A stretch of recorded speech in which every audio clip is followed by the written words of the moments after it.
Hello everybody, and sorry for a small delay. We had some technical issue. Apparently we have challenges every time we run an AMA, but please apologies for that. Forget about it. I think I'll be forgiven because of the very nice pieces of news that I have ready for you guys.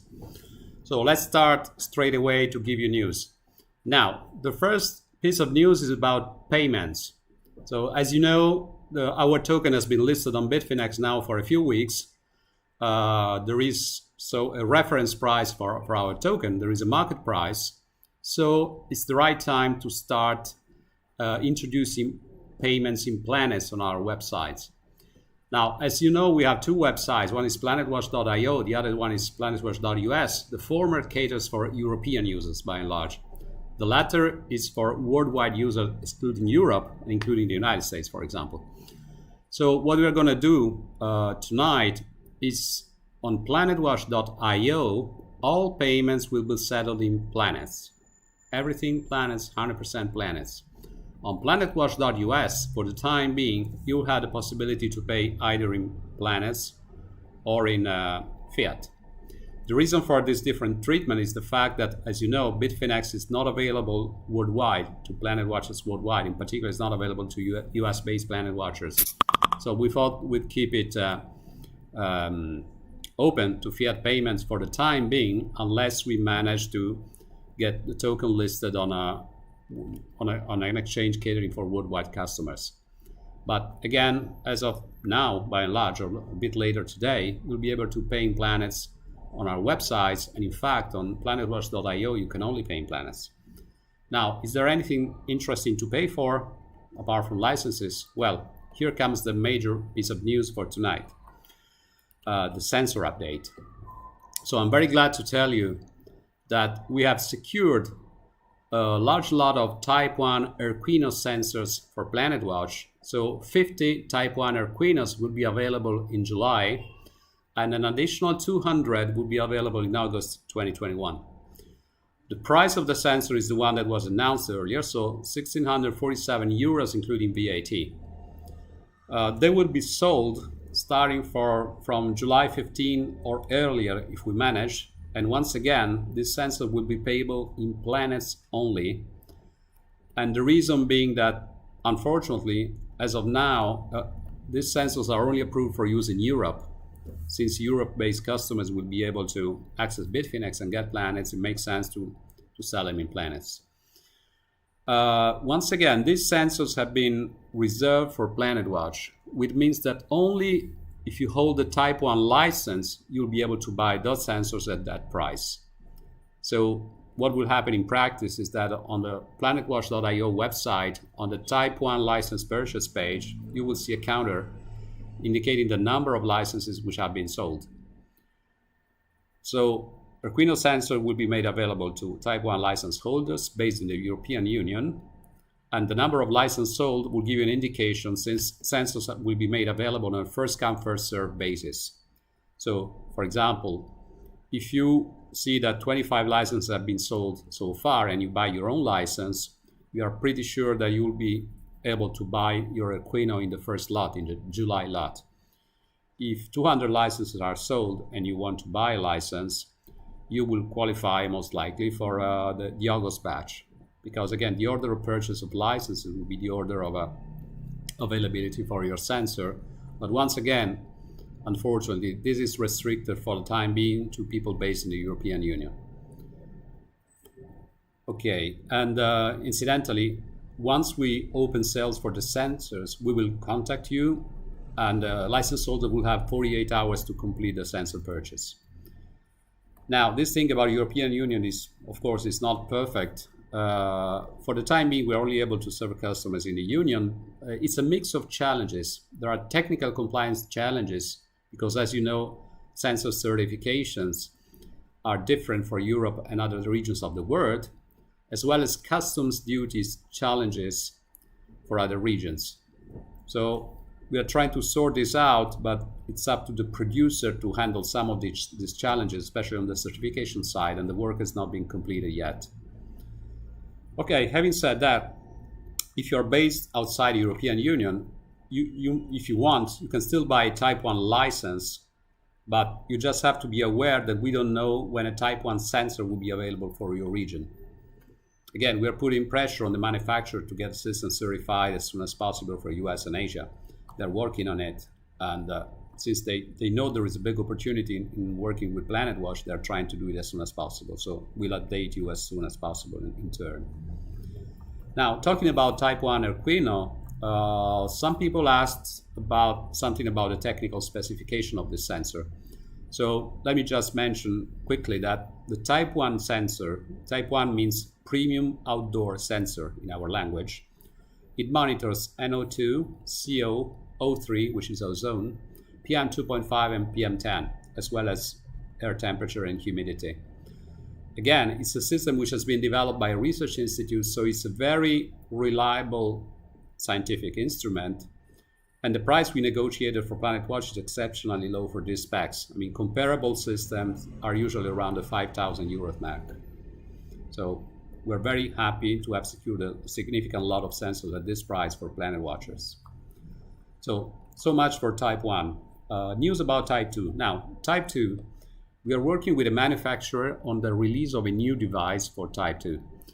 Many of you are familiar with Ariana, which is a great system. However, it lacks a GPS. Now, GPS is quite important to PlanetWatch. So on one hand, obviously, existing Arianas will continue to be supported by PlanetWatch and earn tokens. On the other hand, we are working to release a new device for type 2 with GPS, hopefully in the fall. And in the meantime, we keep looking to suppliers to find alternative devices quicker than that, if possible. But most likely, I would say we won't be able to supply and propose a type 2 device before the fall, unfortunately. Coming to type 3. Now, good news again. We are very close to finalizing tests and an agreement with 2-3 manufacturers. So I believe very soon, which means in July, we'll be able to indicate at least one approved device for type 3 indoor devices, hopefully with worldwide availability. So very soon, we'll disclose which devices have been onboarded by PlanetWatch for indoor use. Now I'm coming to the bulk of your question. We had lots of questions gathered through the form. I'll do my best to answer all questions, although I might fail and miss something, but the form stays online, so you can add your own questions if it's something you're missing today. So some questions were about additional exchanges for PlanetWatch trading. So first of all, I must say that it is one of our highest priority to make sure as soon as possible that PlanetWatchers worldwide can buy, trade, sell planets on a platform.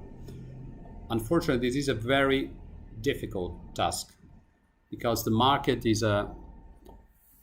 dominated by exchange. I mean, exchanges have the power. There are hundreds of projects queuing, waiting to be onboarded, ready to pay a lot of money, and we are one of them. We are a great project, but we have to convince platforms that we're worth their time. So it's quite difficult. We are talking at the moment to a major exchange. For the time being, I know some people don't like Bitfinex, but they had some problems with Planet's withdrawals. We talked to them, they solved it. So I would encourage all the people who are eligible to use Bitfinex to give it a try, because for the time being, that's where planets are traded.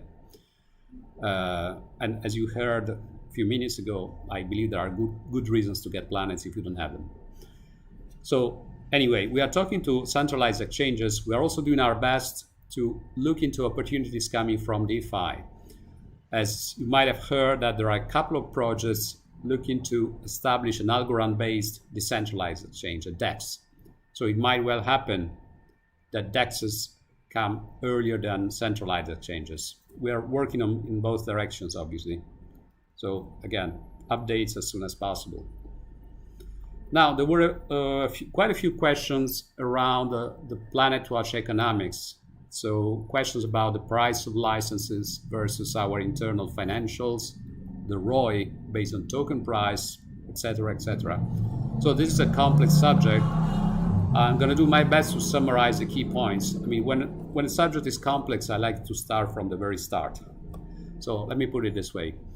So the goal, what's the goal of PlanetWatch? The goal of PlanetWatch is to crowdsource environmental data in those domains where deploying a very large number of sensors or anyway a high density network is instrumental to adding value with respect to legacy systems. So if you like a slogan, this is about big green data. Now, once we collect a lot of data from our global network, raw data must be validated, aggregated, analyzed, and transformed into some industry-grade, research-grade data product. On top of dealing with the data, as you know, we are building a global ledger on the Algorand blockchain. We write data on the blockchain, and also we are building and delivering a token-based reward scheme, which you are participating in.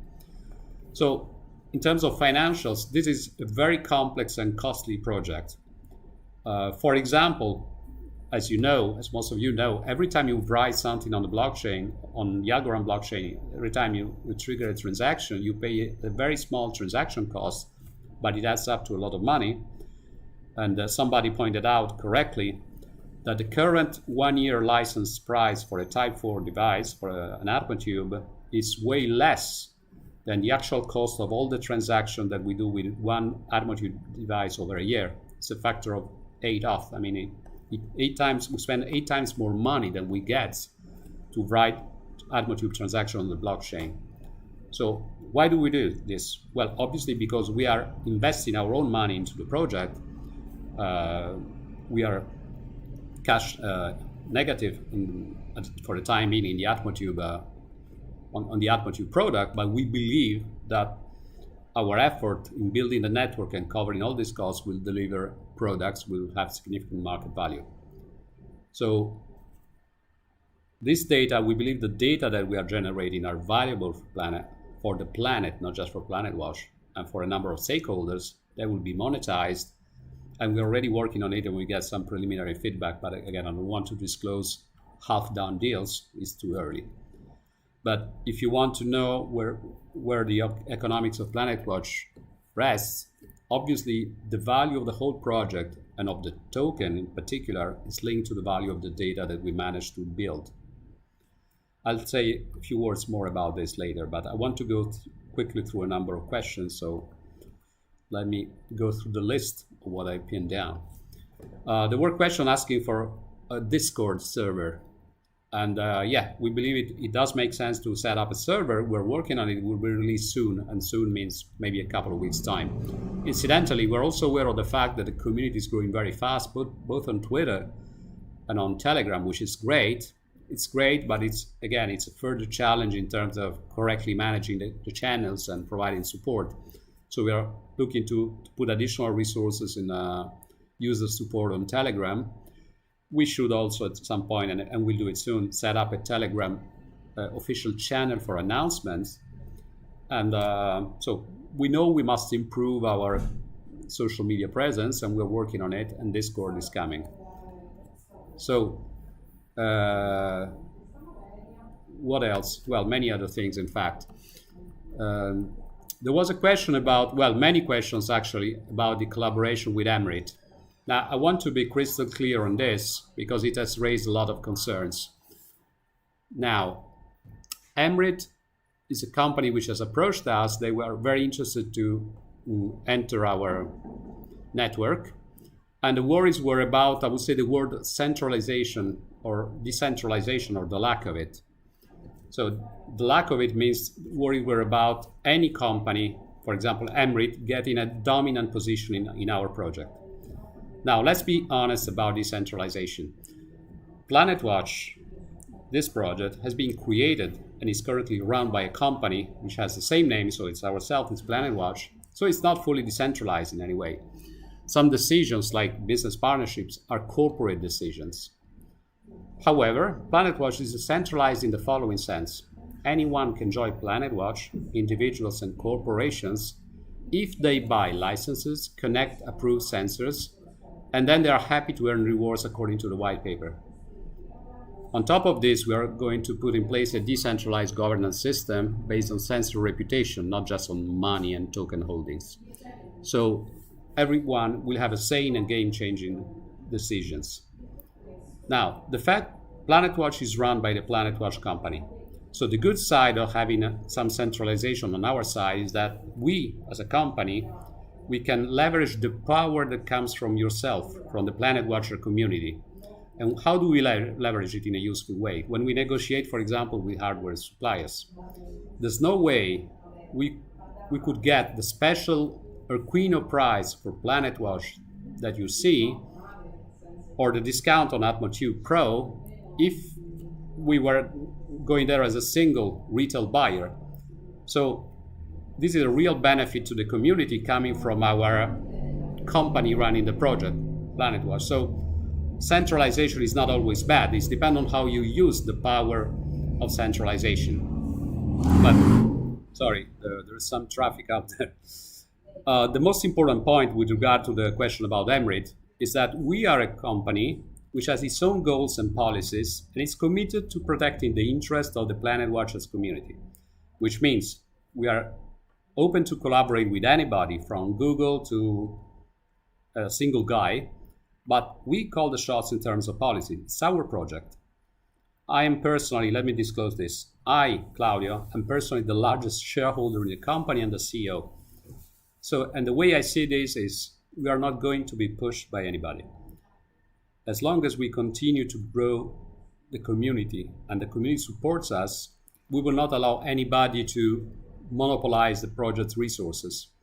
And okay, these are a lot of words, nice words, I guess, but let me point out the facts that we announced today. So we were able to secure a very large lot of Arquino sensors, and this lot is reserved to, I would say, call it retail PlanetWatchers, so individual PlanetWatchers. It's not for some company, it's for you guys. And we look forward to making sure that PlanetWatchers have access to these opportunities regardless of any corporate partnership that we create. Okay, so these are facts. Well, I also heard some comments like, well, but if you get lots of sensors in the projects from a big player, the big guys will scoop all the rewards, and that's bad. To be honest, this is nonsense. Because as long as everyone has access to PlanetWatch on equal footing and everybody plays by the rules, growing the network is in everyone's interest because it increases the token circulation, it increases visibility, and it increases business opportunity. So everybody has to play by the rules, and that's a way to ensure that the balance of power stays as decentralized as possible. Okay. Now, some miscellaneous questions. I will go in no particular order. One question is whether PlanetWatch data was stored on a blockchain or on the Cern C2 mount system. Now, the short answer is on the blockchain. So we are writing air quality data on the Algorand blockchain, building a global tamper-proof ledger. C2 mount is a great piece of software from Cern that we use for a number of tasks, in particular to monitor our systems. It's a data acquisition framework, which is useful in our context, but if you ask me where the data are written, it's on the Algorand blockchain. Okay, there are questions about when you'll be able to use planets to buy products. So as you see, licenses, you'll be able to buy licenses with planets essentially immediately. Other products that we announced, such as air purifiers and more, will come soon. Again, we are finalizing some agreements with product suppliers to make sure that you get a nice product at a good price. I also heard, but I have no power on that some other members of the Algorand ecosystem are interested to accept planets as form of payment. But again, it's beyond our control and it's just rumors for now. Let's see how it goes. Okay, then I have an interesting question about business collaboration inquiries. Some people said, hey, I think I can help PlanetWatch to develop in my region or in this market or whatever. This is great. This is all great. We are very interested to speak to you guys. And once again, we welcome inquiries from businesses of any size, from Google all the way down to individual entrepreneurs. So the message is very simple. Please send ideas, proposals to a new email address that was created for this purpose, which is business@planetwatch.io. Send us your thought and we'll do our best to go through everything and reply. Another question, when will we publish our roadmap? Okay, this is long overdue. I think we should just admit it and apologize. One reason why this has been overdue for some time is that it's because there are lots of good things happening to us, and which call from some fine-tuning of the roadmap. But anyway, just to cut it short, we will publish a roadmap on our website in July. So you guys will have access to it. Some people just asked me to state what I believe is the best piece of news that I will be releasing today. It's an interesting question. I think that securing a large lot of Erquinos at very competitive price is probably the best piece of news I've been giving today. And I'll say it once again, I regret that these sensors for now will be reserved for EU-based customers, but that's the way it is, and we're working to change this. Okay, then I have other questions, which I see. Interesting technical question. So somebody read the terms and conditions that come with the AtmoTube Pro product, and they state that the system provides estimates only for environmental values. So the question arises as to why is this useful if it's just an estimate? Okay, let me start again from scratch to explain this. So today we are using in our network systems which obviously don't have the same specs and precision as the governmental systems. Well, governmental systems cost easily 100 times more than our systems. Most fixed outdoor air quality monitoring stations used by governments cost in excess of $100,000 or twice as much, which would not make sense to introduce in a project like ours. So we are focusing on the best low-cost sensors available around. Is this any useful? Yes. Our data adds value because of the high spatial density of sensors. We make dense meshes of sensors, and the fact that we are able to stream data close to real time. So the AtmoTube terms and conditions are correct in the following sense. The measurement from a single AtmoTube is not, or a single sensor at large, is not very useful. However, what is useful is aggregate data from a large number of sensors. If you are able to get inputs from a large number of sensors and you have good enough algorithms to analyze the data, then you are creating value. Incidentally, it's not just me saying that. There are a number of official documents, including recent one from the European Environmental Agency, which advocate the relevance of this high-density measurements from a large number of sensors. If you do it right, it is relevant. If I could use an analogy to explain what's the difference between our data, environmental data, I would say the following. Suppose you are watching a VGA image, so a very low resolution pixel on a legacy monitor, just a few pixels, that refreshes once per second. So governmental monitoring of air quality on a city is like a VGA image with a low refresh rate. What we aim to deliver is something like a 4K image, very high resolution, that refreshes very often, like 20 times per second.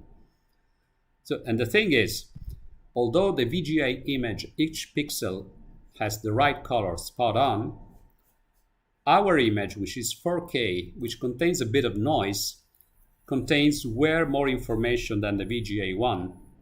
If we have good algorithms to filter out noise, then we are creating value. And this is the argument, broadly speaking, for type 1 and type 2 sensors. We are mapping in real-time air quality in a city, high resolution, and that's valuable. It is valuable because you can study correlations between this very detailed data and potential trigger of pollution hotspots. For example, you can analyze correlations between the pattern of air pollution levels in a street and bus routes and bus schedule.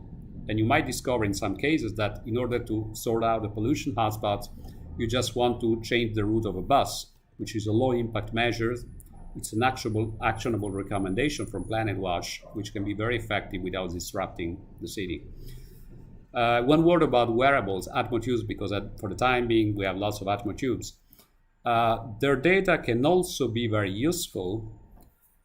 Something which is very interesting about the data from AtmoTube is that they allow to assess the actual exposure that a human has to pollutant throughout its typical day. Because again, outdoor data, okay, if you spend your life outdoors, then outdoor data tell you where you're breathing. But actual human beings move a lot. So they spend some time indoors, sometimes outdoors, different environments, public transport and all that. And a wearable sensor just tracks the real air that you're breathing. So these data are interesting. Okay, all these claims that data are interesting will be substantiated, obviously, by the fact that we will have organizations interested in our data. There's also something nice coming up. Very soon, a scientific paper will be published, and some of the authors are PlanetWatch personnel, and the paper leverages PlanetWatch data. So that's kind of evidence that our data raise interest. Now, let me move to the next question. Okay, here you go. In the white paper, there is a paragraph related to PlanetWatch buying carbon credits.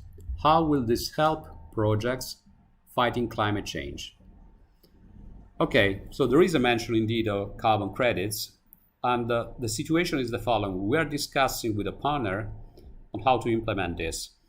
The idea is that if you put money, financial resources to buy carbon credits, in practice, you are funding projects which in some way fight climate change, for example, reforestation projects. So what we are saying here is not that PlanetWatch data directly fight climate change. What we are saying is that in our financial ecosystem, we have foreseen to devote some resources to finding projects fighting climate change via the purchase of carbon credits. This will come as soon as possible. Another big, although short question is the project scalable? Okay, that's a huge question, but the answer I would like to give is fairly simple. As we try to explain in the white paper, we have a deployment strategy which is highly scalable and optimizes coverage of densely populated area. Why do I claim the strategy is scalable? Because if we manage to build a network of hardware vendors which can supply sensors anywhere, and we're working a lot on it, our license-based system means that in order to activate a city, in order to make a city in the world a PlanetWatch city, we just need a local community. You could even say we need a local influencer which can engage local people to get and deploy sensors. And then the sensors, as you know, once they're plugged in, they can easily be installed and they start streaming data. So and this is highly scalable as far as I'm concerned, because the biggest potential bottleneck is hardware. But if we sort out hardware, then we can activate a city essentially on demand, because if there is a big expression of interest for data in those cities, we will communicate this expression of interest. We'll tell people, hey guys, get your sensors if you live in that city. We could even, in our turn, subsidize to some extent the purchase of sensors if there is a strong business case. And so we will push development in areas. In some cases, we could do this on demand based on external inputs. But what matters is that the pillar of our strategy is that whoever wants to come on board with PlanetWatch will be able to come on board. The standard terms are those spelled out in the white paper, and we won't allow anybody to, as much as we can, to grab sensors to make it difficult to join PlanetWatch and to enjoy it. Okay, I see it now. Question is about the price of licenses. Will it always stay the same, or are you planning to raise it? Okay, I'll give an honest answer. We have no immediate plans to raise the price of license or decrease it. However, this could change over time depending on the evolution of the project for a number of reasons. So I'm not going to commit to say this price will stay forever, because no business can make this kind of statements. But I can tell you honestly that there is no plan at the moment to change anything. So the price, as you know, is linked to a euro figure. And by the time payments in planets start, you'll be paying a fixed price in euros in planets at the prevailing euro planets exchange rate. Okay, there are also lots of questions about the rules about census location. So can I have two atmotubes in the same house? Can I have one atmotube in the garden? My wife has an atmotube, me too, but we go to different places. So let me put it as simply as possible. The general philosophy is that we want to generate data which are useful, which are not redundant. So we could say we don't want two sensors to measure the same thing. Now, in practice, this means that if you have two sensors of the same type, for example, two atmotubes, they should not stay in the same place most of the time. I mean, if you have in a family, you want to have two atmotubes and two people who spend their daytime in different places, each carries an atmotube, that's fine by and large. Also, it is fine if you have in the same household one type 1, for example, and one type 2 and one type 3. Why is this fine? Because these sensors measure different data, or even when they measure the same thing, it is useful for us to cross-check the measurements. So I would say the issue is mostly about having multiple sensors of the same type in the same location. That's where data become redundant, and we don't want this. So as you know, I mean, we will be checking without policing anybody, but we will check in by algorithms whether we seem to get the same data from sensors installed in neighboring locations. And if we find something strange, first of all, we will get in touch with you. We are not going to shut anything down automatically or ban or anything like that. So when we find something that we don't understand, we'll get in touch. And if you can explain why the data seem similar, fine. If it turns out that you have 20 atmotubes in your basement in a rack, then of course there will be consequences. Okay, I don't think we need to. I would keep it at this level, at this trust level. This project, to a large extent, is based on trust. You are trusting us to make something useful with your data, and you are trusting us to understand the spirit of the project. This is not a mining farm kind of project. Sorry, it's something a bit different. Okay, so I have a question about the current supply of planets and current market cap. Now, these data, by and large, are available from the Algorand Blockchain Explorer and from our own Planet Explorer. Current circulating supply is about 228 million, which is written on the Explorer.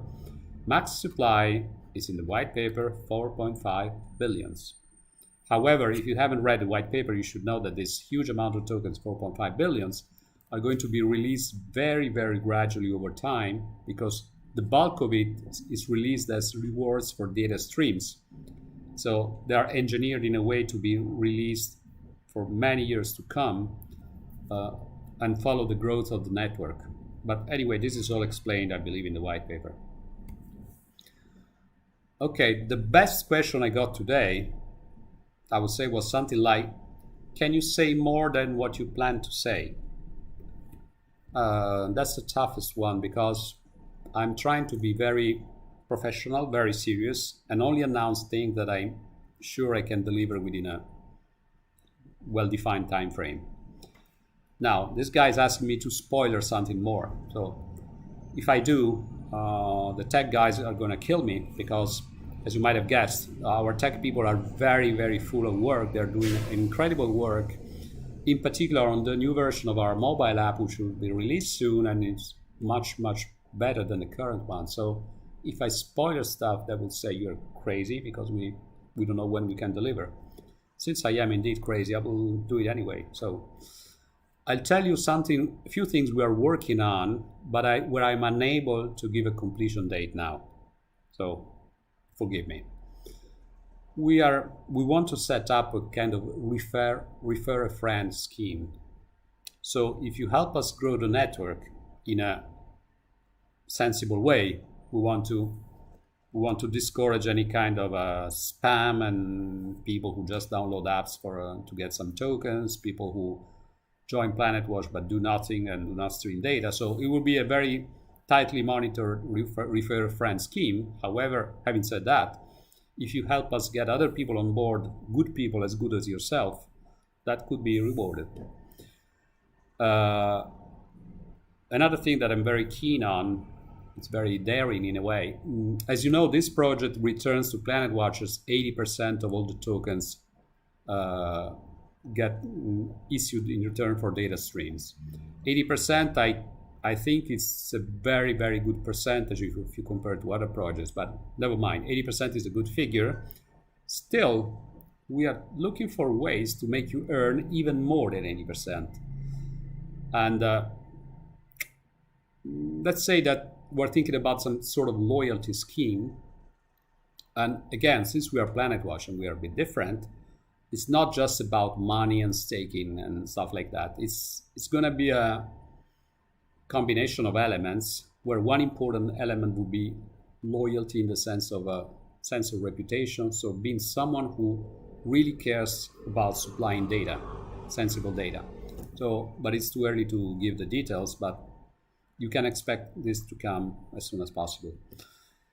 The last thing I want to half disclose, it's in fact very, very important. So should I disclose it? Anyway. Okay, it comes from something which people have been asking for some time, and it's about the possibility to transfer licenses. Now, what does transferring a license mean? It means the following. It means that if your sensor breaks down, at the moment, you are stuck with a license which cannot be used on a different sensor, and which is not good. So with a transferable license, when your sensor breaks down and you want to get another one of the same type, obviously, you'll be able to just transfer the license to your new one and use the new one. And also, if you decide at one point to quit PlanetWatch altogether, you may even be able to sell your license before it expires, obviously. So the leftover time will be available for another person. So somebody who binds your license will be able to use the remaining time on the license. Okay, with regard to this, please note that once you start using a license, then the time counter cannot be paused. So if you have a 1-year license, use it for 6 months, then you forget about PlanetWatch, you wake up 6 months later and you think of maybe reselling the license in the future, there's nothing to resell because the counter has lapsed for 12 months. But having said that, we believe that making licenses transferable will increase the value for money and the convenience for you guys. So we're gonna do it as soon as possible. Okay, I've come to the end of my long list of questions that I meant to answer. I suspect I might have missed something, but you will forgive me for that. And as I said, you can keep filling the online form with questions, and we're committed to reviewing it on a regular basis and give you additional information as soon as possible. So once again, apologies for the delay. It seems that we can handle the blockchain pretty well, but we can hardly handle a YouTube live broadcast, but we'll work on it. So please keep watching the planet, keep being engaged, and remember that if this project grows, it's because of your own commitment, and we want to make it grow in an organic, nice way. Nobody can make a power play on us as far as I'm concerned. We only onboard partners where we believe they can add value to the project. So let's keep it nice and smooth and fast and furious at the same time. Thank you and good night to everybody.